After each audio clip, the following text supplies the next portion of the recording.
All right, ladies and gentlemen, welcome back. ATR podcast. Gio Garcia here. Yep, it's me, guys. Believe it or not, it's me. It's not Rey Mysterio. REY Mysterio. No, it's Gio. It's just Gio. GIO, man. Checking in with Chris. Is that Chris? Is that Chris in the building? Is that you, Chris? That's me. That's me. It's in the building.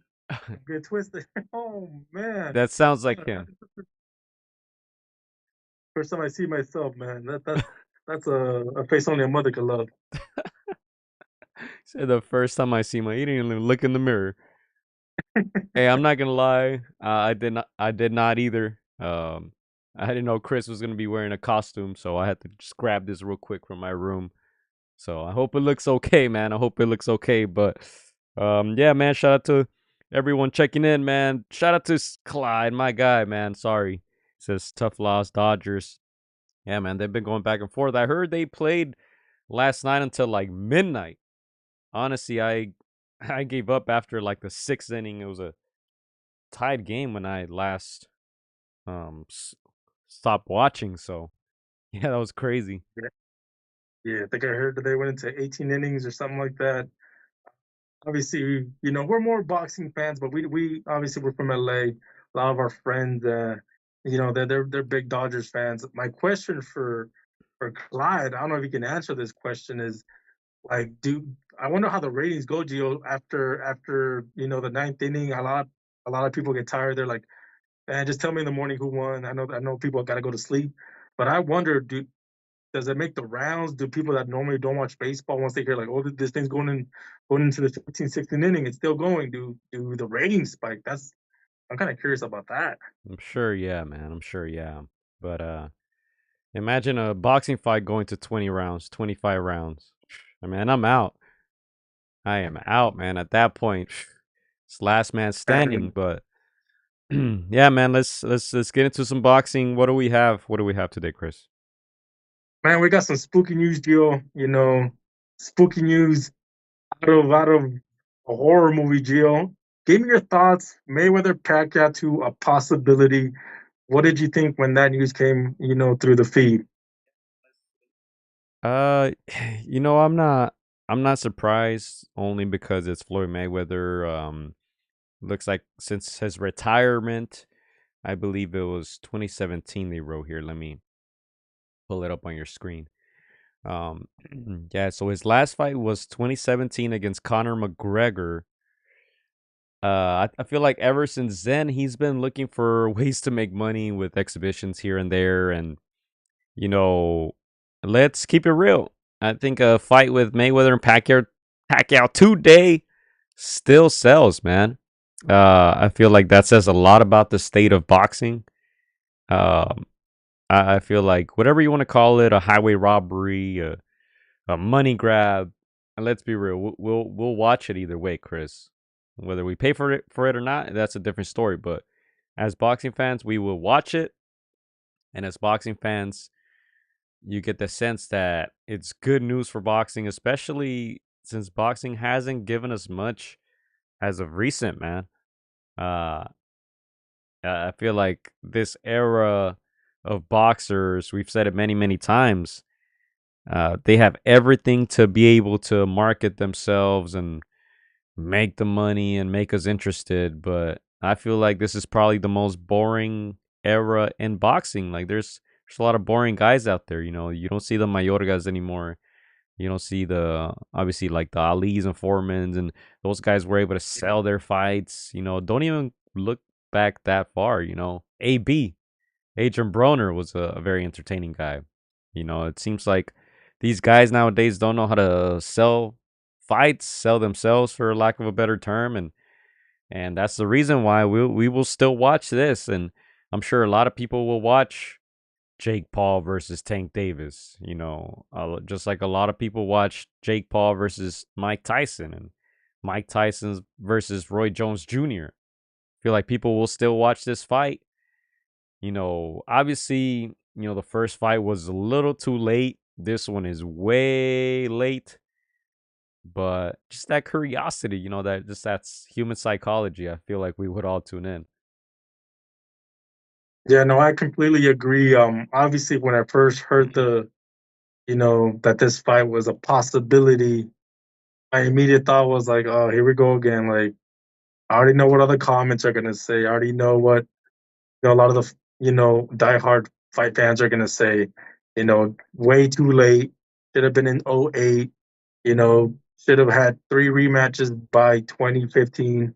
Uh, yeah, again, way, way, way past the expiration date. And like you said, it's a money grab from Mayweather. We've seen him do these exhibitions, and earlier in the year, I think they mentioned Mike Tyson. We still don't know if that's going to happen. That's also a possibility. But yeah, again, just the fact that Manny got back in there and got in there with a current belt holder, you you almost had to expect Floyd to jump on this and say, "Hey, this is another chance for me to make some money." You know, Floyd, one of the best conditioned athletes, period. But man, nobody beats Father Time, so he knows that he can't fight. Some of these young guns. It has to be somebody up there. And yep, he saw Manny Pacquiao and he said, "How can I make the most money in the least amount of time?" And this is it. But like you said, I'm obviously we're still gonna watch it to see if there's any flashes to see if Floyd, feels like, hey, I can take some chances, open up a little bit more. It might be exciting for near 50-year-olds too. Hey man, look, Manny Pacquiao did not look bad for a 46-year-old. All right, granted, it was Mario Barrios. Guy was very limited, you know, but Pacquiao still looked good. I mean, I'm not sure how Floyd. I didn't watch any of the exhibitions. I don't know how he looked. I don't know how in shape he is. I don't know how real this is. I mean, it seems like it's a real possibility. They're saying, let me see. They're saying this could take place in 2026. However, for Pacquiao, they're trying to line him up to fight Rolly Romero, who now has one of the real belts, the WBA, at 147, and that may happen in January. So, will it be a title fight? Who knows? Who knows? What's gonna happen. I'm sure there's a lot of money involved, and like I said, curiosity. I think we would tune in, man. Let's go to some of the comments here. Some of the people agree. Clyde is asking if it's going to be a real fight. It sounds like it's going to be a real fight. I don't know how else they could sell this. Um, I don't care to watch it, but I probably will, says Iceman. Um, Inoue, Nakatani, Bam, Johnny Beck, Murtazaliev. I still get excited to watch, says Iceman. Dropping some names, man.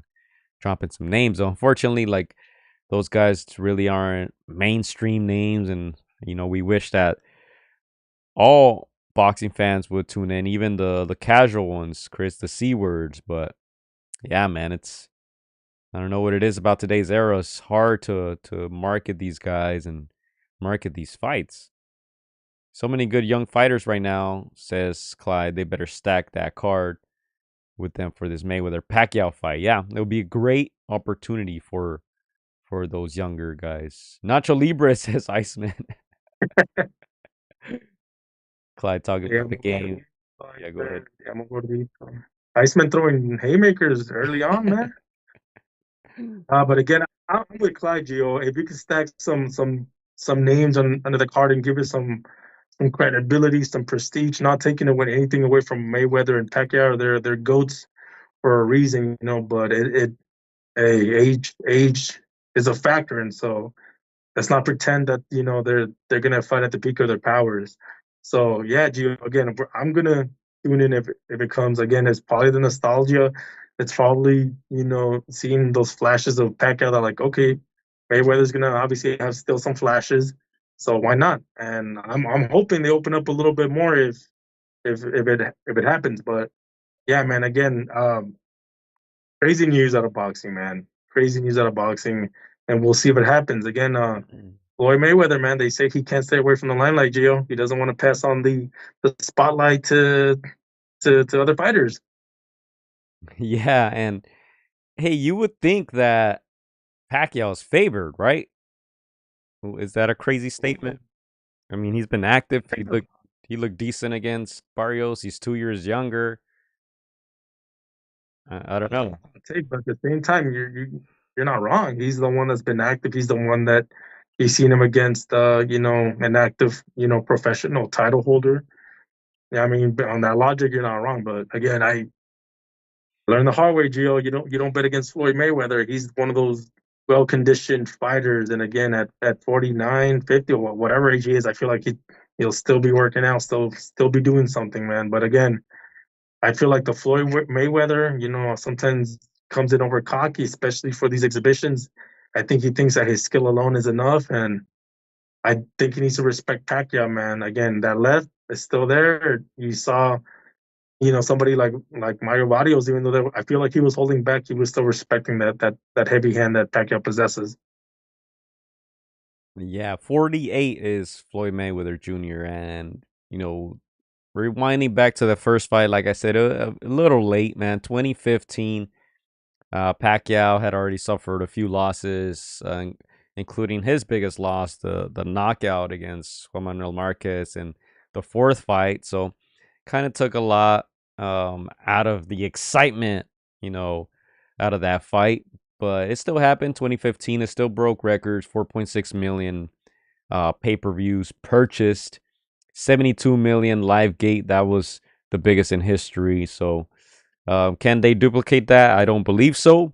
But as I No. said, I think people will still tune in. Now, as a boxing fan, man, Chris, I don't think any of us want to see two grandpas fight, right?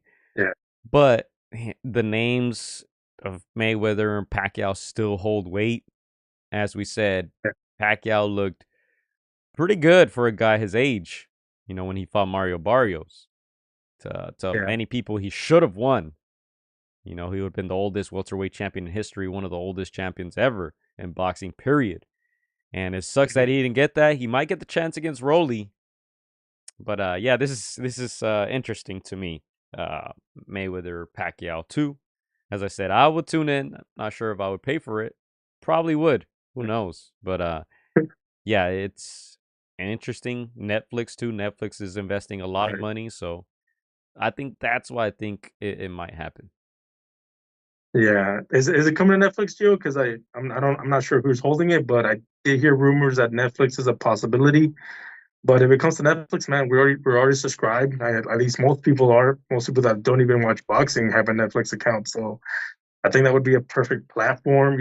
Two big names like Pacquiao and Floyd Mayweather. I think it would do at least numbers for Netflix. And yeah, man. Again, I feel, Gio, even though again they're older, I feel like that fight might be more intriguing than the first one because the first fight, I feel like Floyd played it too safe. He's like, I'm just gonna do just enough to get a points win.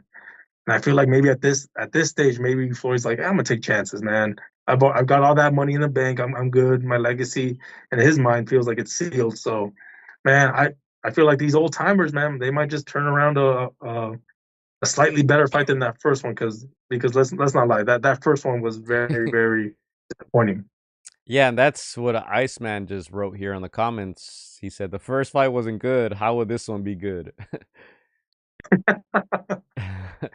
Yeah, I think these old timers, man. I honestly, and I see them getting into real good shape, Gio. Especially, I think Pacquiao. I think Pacquiao knows like he. Come on, you're not gonna get motivated for Mario Barrios. Sure, you'll get motivated for like a title and the possibility of making history and picking that up. But let's be real, man. It's Floyd Mayweather, man. That adds a layer of motivation. And with respect to Manny Pacquiao, man, those videos of him working out, even at that advanced age, man, respect to him because man, true, I can't even do that now. I'll run a little bit and then call it a day. So yeah, respect to the goat Manny Pacquiao, and again, Floyd always comes in shape. So we'll see what happens. Again, 2017 was the last time Floyd Mayweather Jr. fought.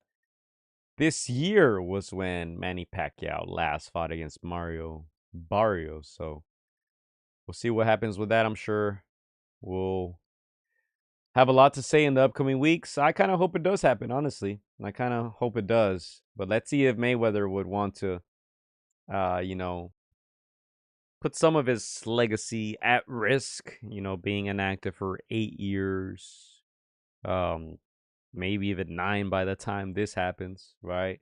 Will he want Yeah, to take that risk? He was never much of a risk taker in his career as far as fighting guys in their primes. But yeah. yeah, this If, this should if be you want very to move interesting. on, Yeah. Yeah. Before before we move on to the true fighters, not saying that they're not real fighters, but the fighters in the now, man. I gotta ask you, name me your favorite Pacquiao fight and name me your favorite Floyd Mayweather fight before we move on. Favorite Pacquiao fight. It'd probably be like the once against Morales, maybe. Okay.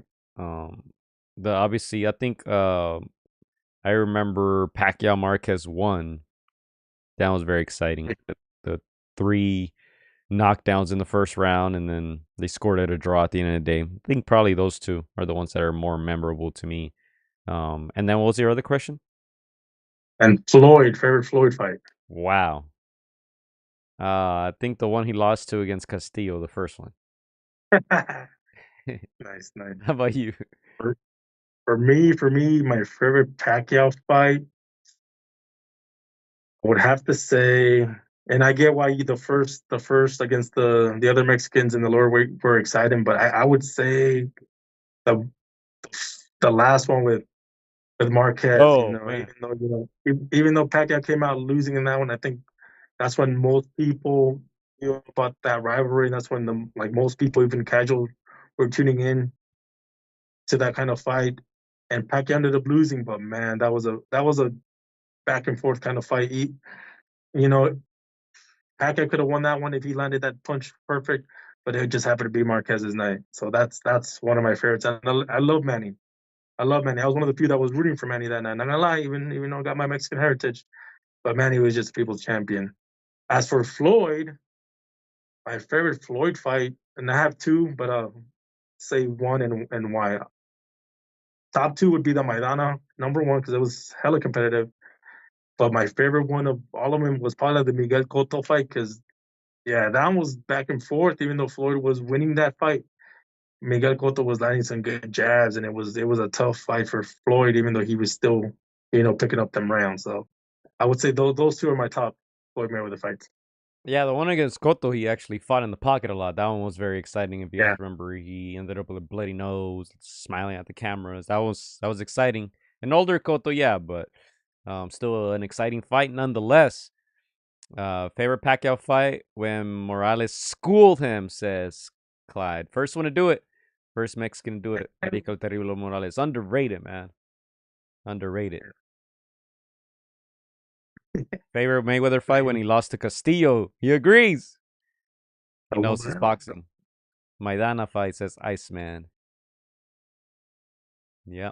yeah, good fights, man. Good fights. So again, yeah, there's they have some of the deepest resumes that you gotta put respect on these two goats. So, like you said, Joe, even though most people are they know it's way past expiration date. It's just a money grab at this point. People are still gonna tune in just to see, but what both of them still got. Yes, sir. All right. What else? What else do you want to Oh, move let's move on to move forward? Yeah, move on some. to. I gotta say, Joe, let's move on to some low key kind of breaking news, kind of under the radar news. It's not going to be in a lot of the mainstream news or ESPN, but some news that just came out a couple hours ago, Gio, and we've been interviewing this fighter and his coach, but it's come out that Bakram Murtazaliev and Josh Kelly's fight is. I don't want to say official, but it's in the works. They've already announced a date. January 31st in England, Gio. I was on the phone with Coach Roma, and he was pretty much saying like it's on its way to become official. He's all like, I hope nobody pulls out. We've been wanting a fight for the longest time. They've been inactive for over a year now, and they just want to fight. They just want to get in the ring with any credible opponent at this period. And Josh Kelly is the mandatory, so they want that fight. They know it's a fight they would have to fight in Josh Kelly's backyard. He's got the public there. There's where the money will be made. But yeah, man, it's almost a certainty, and it's just hoping that nothing gets in the way. So, what are your thoughts, Joe, on a Bakram versus Josh Kelly fight? Yeah, as you said, they just need to get a fight at this point. Obviously, we want to see Bakram Murtasalia fight against one of the top dogs. We believe he is the top dog at 54. But, hey, Josh Kelly will do, man. Look, Josh Kelly, not a bad fighter. 17 1-1, 9 KOs. Like you said, it's um, planned for this fight to be in England. Okay, more exposure for Murtasalia, but at the end of the day, we just want him to be active. All right. If none of the top dogs want to get in the ring with him, then take what you can. At some point, they're gonna have to fight him. Yeah, and again, like you said, Gio, Josh Kelly, even though I think he's not favored, I don't think too many people favor him. Got to be careful. It's in his backyard. He's gonna have a lot of the public support. There's always that, we don't know who the judges are, but it almost feels like if it's a close fight, they're gonna favor the hometown fighter. Obviously, not too many people think it's gonna be in favor of Josh Kelly because of the man in front of him, but you never know. He can box a near virtuoso fight, and somebody can be, overlooking him. I don't think Bakram and Coach Roma will do that, but yeah, again, we thought Liam Paro was gonna get, blown out by, the boogeyman in that division, and we saw, a very nice boxing display there in that fight. So you can never discount a boxer, but yeah, the cards are stacked against him. It's gonna be a very tough fight, but with high risk comes high reward. So again, hopefully this fight goes on. Happens in England. We've always said that the UK fight fans are some of the best out there, and so I know it's gonna be a great atmosphere over there in England, Gio. Yeah, 100%. And not to move on from this topic so quick, but this kind of aligns with that fight going down November 8th in Fort Worth, Texas, on the zone. Virgil Ortiz Jr. versus Erickson Lubin. That's a serious fight. There's going to be some serious movement for whoever wins this fight. Lubin, obviously, he's been a guy who's been fighting the top guys, excuse me, on in that weight class. And Virgil Ortiz, you know, had that tough fight against Sergey Boychuk. The criticism he gets is, well, he's never had a quote unquote real belt, right? He's never had one of the major belts. So um, I like this fight. And I do want to see Virgil Ortiz Jr. If he wins, obviously, I think most of us think he's going to win. It's going to be a tough test, but if he wins, we want to see him against Murtasaliev. We want to see him against Sondora. We want to see him against Asayas, right? We want to see him against the champions. We want to see him fight the top dogs. We believe he is one of the top dogs, but it's now time to prove it. He's in his prime. It seems like he's healthy. He hasn't had any health issues like he's had in the past. 154 looks like it's a good weight for him. And yeah, that's going to be an exciting fight. We hope he gets through that test, and we hope he fights the champions after this fight. Yeah, June. The last time I saw Virgil was probably about a month ago before I moved out here to Montana, and he was looking good. He was looking in shape. Again, a month out. A month and 2 weeks out from fight night. Everything going according to plan. He looked good, but like you said, there's a lot of weight. I feel a lot of pressure on his shoulders to deliver. Obviously, he had that ascension early on in his career. I think 19, 20, 21, he was just running through everybody.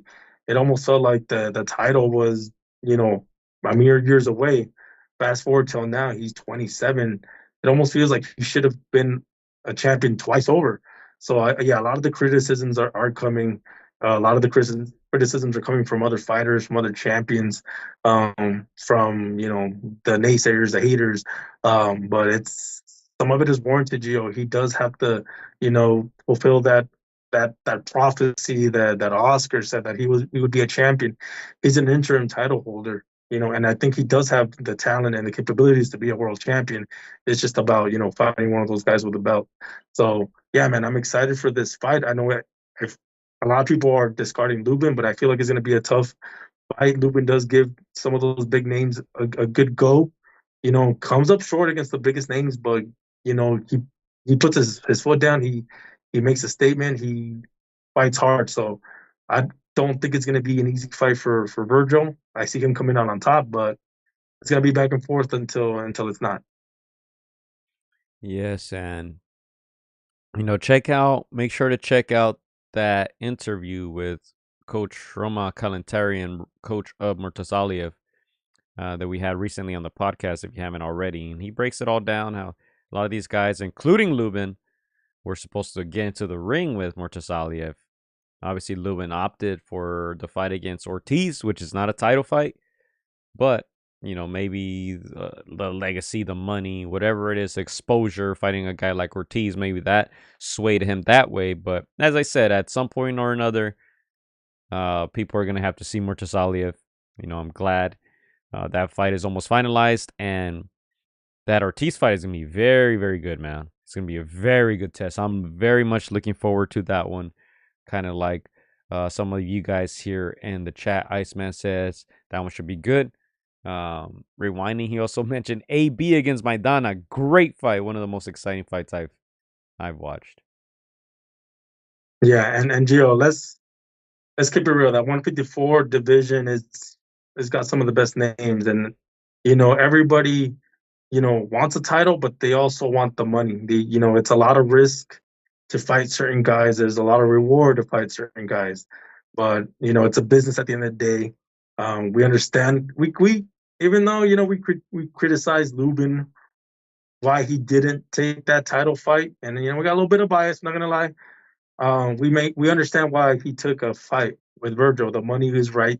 The money is big. The bag is bigger. We understand that it's a business. It's a prize fight at the end of the day. But at the end, to get that legacy, to get respect, you got to fight the biggest names and hold those titles. So we know after this fight, a lot of names are going to be calling out Virgil, and Virgil's got stuff that those guys want, which is the name, which is the bag, and then those other guys have something that Virgil wants, which is the belt, and that belt is gonna, cement him and give him a reason to be in the Hall of Fame, Gio. Because let's keep it real, and you tell me if you think I'm right or wrong in this one. Right now, I don't think if Virgil's career ended right now, I don't think he would get in the Hall of Fame right now with all his talent, with all his accolades, with Yeah, the that's backing. that's not a hot take, Chris. That's not a hot take. I think all of us would agree with that. And so Virgil's gonna. All right. I know he's gonna face those names, but man, it's gonna happen, man. All You right. gotta inject some life back into the Let's sport. let's go ahead and move on, Chris.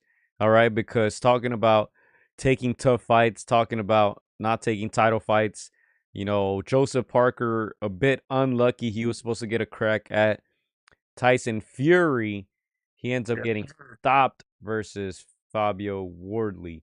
You see that run that Joseph Parker was on, Deontay Wilder, Zhilei Zhang, Martin Bakoli. Tough fights. He got through all of them in the past couple years. This Wardley fight was supposed to kind of be a stay busy fight in a way. I mean, I don't know if there's such thing in the heavyweight division, but he was supposed to get a crack at. Did I say Fury? I meant Usyk. Sorry. Um, he was supposed to get a crack at Usyk, undisputed, and man, he ends up getting stopped. Unfortunate for Joseph Parker. Likely not going to get that opportunity again. Who knows? We've seen crazier things, but wow, I don't think many of us were expecting this.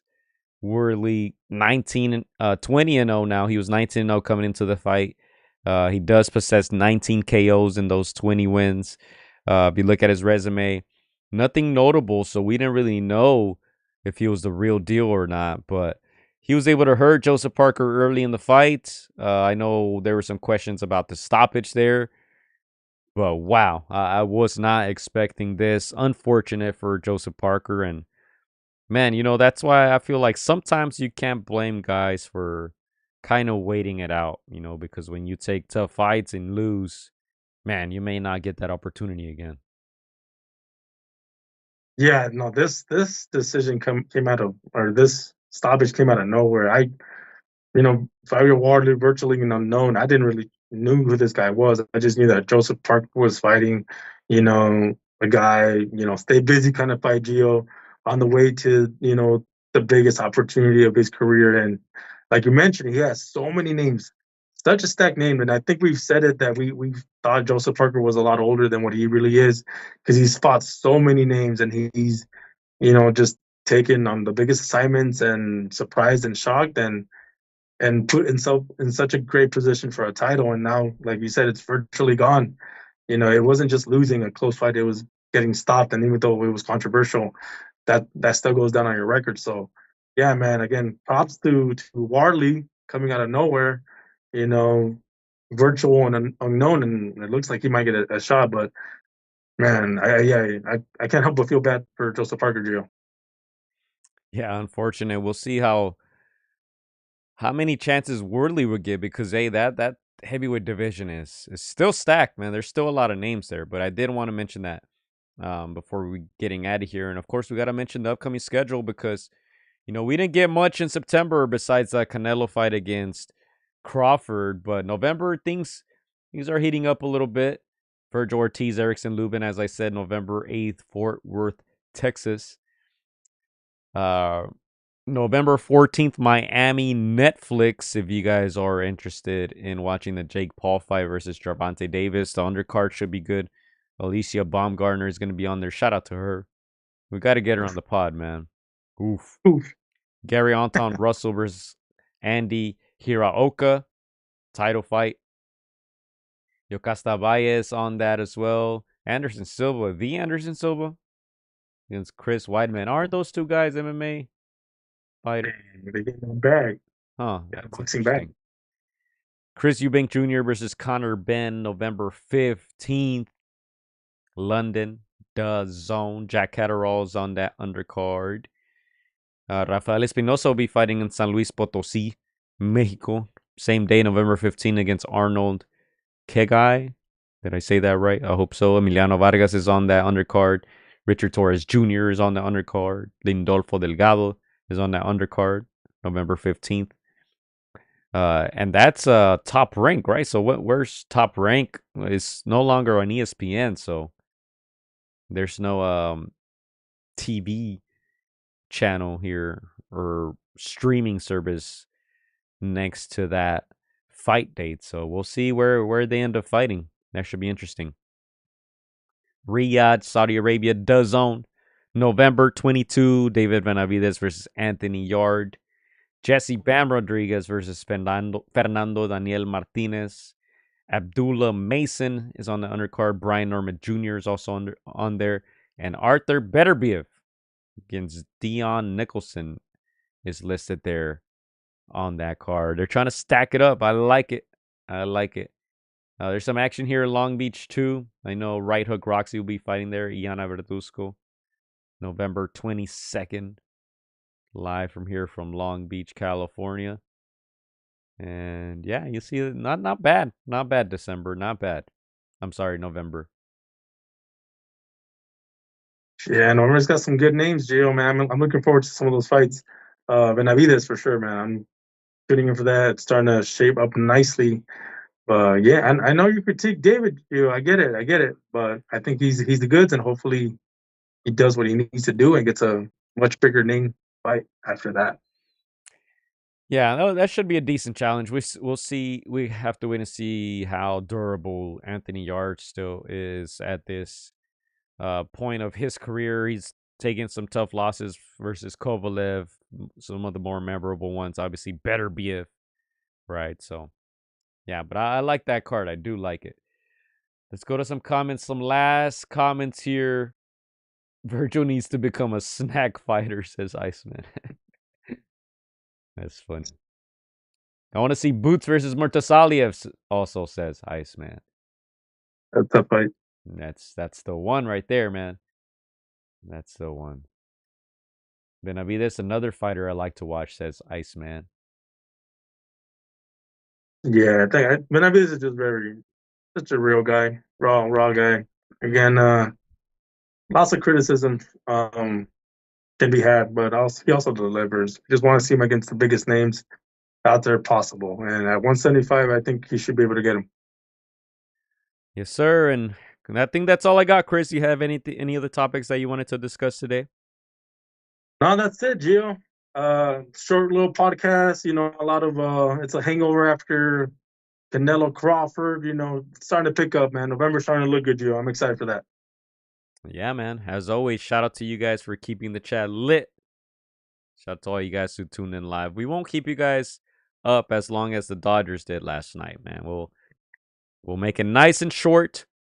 All right, but shout out to you guys. Shout out to everyone who's gonna be watching the replay as well. Shout out to all those who are sub to the channel.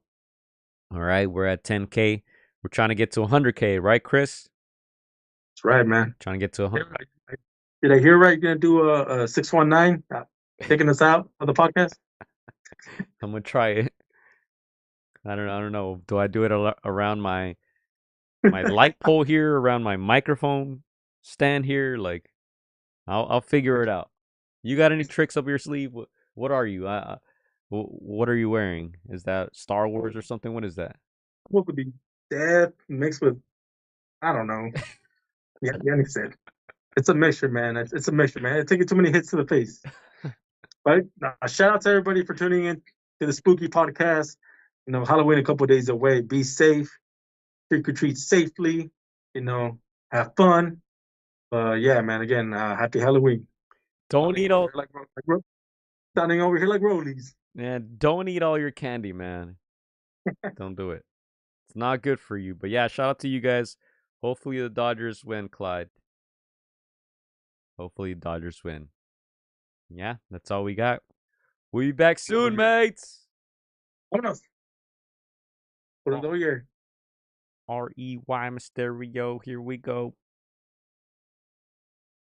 Peace. Merry Christmas. Happy Thanksgiving.